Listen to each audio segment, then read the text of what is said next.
숙행을 둘러싼 논란은 이미 개인의 사생활 문제를 넘어 대중문화 영역 전반으로 번지고 있다. 하차를 선언했음에도 불구하고 그 여파는 연말과 연초를 가리지 않고 이어지고 있으며, 특히 현역가왕이라는 프로그램의 이름과 함께 다시 반복적으로 언급되고 있다는 점에서 분노는 쉽게 가라앉지 않고 있다. 문제의 핵심은 숙행과 관계를 맺은 남성의 정체, 그리고 그 관계가 어디까지 인지된 상태에서 유지됐는가에 있다. 이 남성은 전 남편이라고 부르기에도 단순한 연인이라고 규정하기에도 애매한 위치에 놓여 있다. 유부남이라는 사실이 명확히 드러난 이후에는 불륜상대라는 표현이 더 적확하다는 인식이 확산됐다.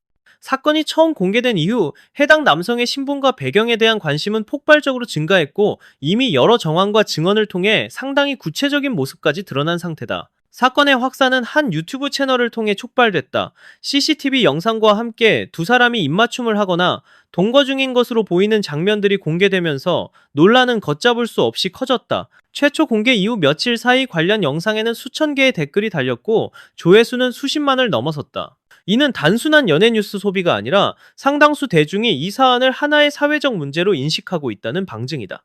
특히 눈에 띄는 점은 숙행이 하차를 선언한 이후에도 분노가 오히려 더 커졌다는 사실이다. 하차 발표는 사태를 정리하기 위한 선택으로 보일 수 있었지만, 많은 이들에게는 책임 회피로 받아들여졌다. 하차 이후에도 현역가왕과 관련된 화면이나 언급에서 숙행의 존재가 완전히 사라지지 않았다는 점 역시 반감을 키웠다. 이미 프로그램 녹화가 진행된 상태였다는 설명에도 불구하고 대중은 이를 쉽게 받아들이지 않았다. 최초 보도 영상에는 3,000개가 넘는 댓글이 달렸고, 조회수는 80만을 넘어 100만을 향해 가고 있다. 이 수치는 적어도 수십만 명의 시청자가 숙행 사태를 인지하고 있으며, 그중 상당수가 분노나 비판의 감정을 공유하고 있음을 보여준다. 댓글의 내용 역시 단순한 호기심을 넘어서 있다. 가정 파괴에 대한 강한 비난, 방송 퇴출 요구, 책임 회피에 대한 분노가 반복적으로 등장한다. 숙행의 태도 역시 논란을 키운 요인 중 하나로 지적된다. 내가 참 바보 같은 사람이다 라는 발언, 한 번만 봐달라는 호소는 일부에게는 반성처럼 보일 수 있지만, 다른 한편에서는 상황을 모면하려는 감정적 호소로 읽혔다. 특히 상대 남성의 아내로부터 연락을 받았음에도 관계를 명확히 정리하지 않았다는 정황이 드러나면서 이 같은 발언은 설득력을 잃었다. 더 큰 문제는 숙행이 자신 역시 피해자라고 주장하며 법적 대응 가능성을 언급한 지점이다. 법리적으로 보면 혼인 관계가 유지 중인 남성과 관계를 맺은 경우 손해배상 책임은 가볍지 않다. 숙행이 상대 남성에게 손해배상 소송을 제기할 수 있는 가능성 역시 완전히 배제할 수는 없다. 그러나 그 전제 조건은 명확하다. 상대가 이혼한 상태라고 속였고 이를 입증할 수 있는 증거가 존재해야 한다는 점이다. 문제는 여러 정황상 숙행이 남성이 여전히 법적으로 유부남이라는 사실을 인지하고 있었을 가능성이 제기되고 있다는 점이다. 통화 기록, 메시지, 주변 증언, 그리고 사건 이후의 대응 방식까지 종합하면 책임을 회피하기 어렵다는 해석이 나온다. 특히 남편을 친구라고 주장하다가 이후에는 위약금 문제와 손해배상 이야기를 꺼냈다는 점은 일관성 없는 태도로 비춰지고 있다. 이 과정에서 드러난 남성의 정체 역시 충격을 더했다. 해당 남성은 스스로를 수백억대 자산가이자 사업가라고 소개한 것으로 알려졌다. 골프를 함께 치고 호화로운 데이트를 즐겼다는 증언도 이어졌다. 숙행의 주장에 따르면 이 남성은 이미 가정이 파탄났고 재산 분할과 위자료 문제도 정리됐다고 말했다고 한다. 남은 것은 법적 절차뿐이라는 말을 숙행이 믿었다는 것이다. 그러나 법률 자문을 통해 확인된 내용은 다르다. 법적으로 혼인관계는 완전히 정리되지 않은 상태였고 그 사실을 숙행 역시 인지했을 가능성이 크다는 해석이 나온다. 이 지점에서 숙행의 책임이 가볍지 않다는 평가가 이어진다. 결과적으로 숙행은 상대 남성의 아내로부터 상간녀 소송을 당한 상태이며 동시에 남성을 상대로 손해배상을 청구할 가능성도 열려있다. 그러나 어느 쪽이든 법적 책임에서 자유롭기는 어려운 상황이다. 이 사건이 더욱 거센 비판을 받는 이유는 숙행의 과거 발언들이 다시 소환되면서다. 나이를 속였던 사실, 결혼과 출산에 대한 발언, 그리고 최근의 상황이 맞물리며 대중의 시선은 더욱 날카로워졌다.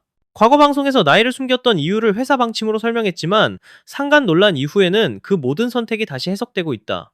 특히 아이를 낳고 싶어졌다는 발언은 지금의 상황과 겹치며 많은 질문을 낳고 있다. 만약 진정으로 새로운 삶을 원했다면 혼인관계가 명확하지 않은 남성이 아니라 정당한 관계를 통해 선택할 수도 있었다는 지적이 나온다. 그런 서사를 가지고 현역가왕에 출연했다면 오히려 공감과 지지를 얻었을 것이라는 아쉬움도 함께 제기된다. 그러나 현실은 달랐다. 유부남이라는 사실을 인지했다는 의혹, 상대가 수백억 자산가라는 배경, 그리고 내용 증명을 받은 이후에도 프로그램 출연을 강행했다는 정황은 대중의 분노를 키웠다. 특히 내용 증명을 받은 시점 이후에도 현역가왕 출연을 확정하고 녹화에 참여했다는 사실은 많은 이들에게 결정적인 실망을 안겼다.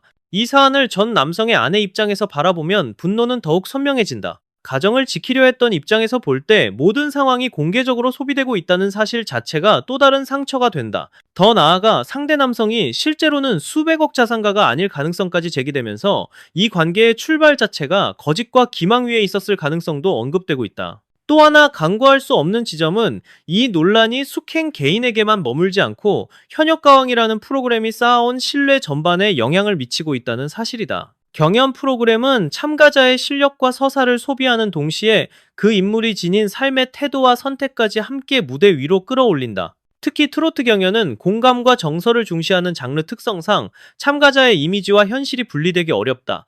이런 상황에서 출연자가 사적 논란에 휘말린 채 충분한 정리 없이 무대에 오르는 모습은 시청자에게 불편함을 남길 수밖에 없다. 이는 누군가를 몰아내기 위한 분노라기보다 공적인 무대가 지켜야 할 최소한의 기준이 무엇인지에 대한 질문에 가깝다. 숙행의 사례는 출연자 개인의 선택이 프로그램 전체에 어떤 파장을 일으킬 수 있는지를 보여준다. 다른 참가자들이 같은 무대에서 경쟁하고 있다는 점, 그리고 그 무대를 통해 새로운 기회를 얻기 위해 노력하고 있다는 현실까지 함께 고려될 때 논란 속 출연은 공정성 논쟁으로 번질 수밖에 없다. 결국 이 문제는 한 사람의 잘잘못을 가르는 데서 끝나지 않는다. 어떤 기준으로 무대에 서는 인물을 선택하고 그 기준을 시청자에게 어떻게 설명할 것인지에 대한 고민이 남는다. 이러한 설명이 충분히 이뤄지지 않는 한 불신은 반복되고 비슷한 논란은 다른 이름으로 다시 등장할 가능성이 크다. 결국 이 사건은 단순한 불륜 논란이 아니라 선택과 책임 그리고 공정 영역에 다시 등장하는 것이 적절했는지에 대한 질문으로 이어진다. 숙행의 현역가왕 출연은 프로그램과 다른 참가자들, 그리고 시청자 모두에게 부담을 안겼다는 평가를 피하기 어렵다. 진정성을 회복하기에는 선택의 시점과 방식이 너무 늦었고 그 여파는 여전히 현재 진행형이다.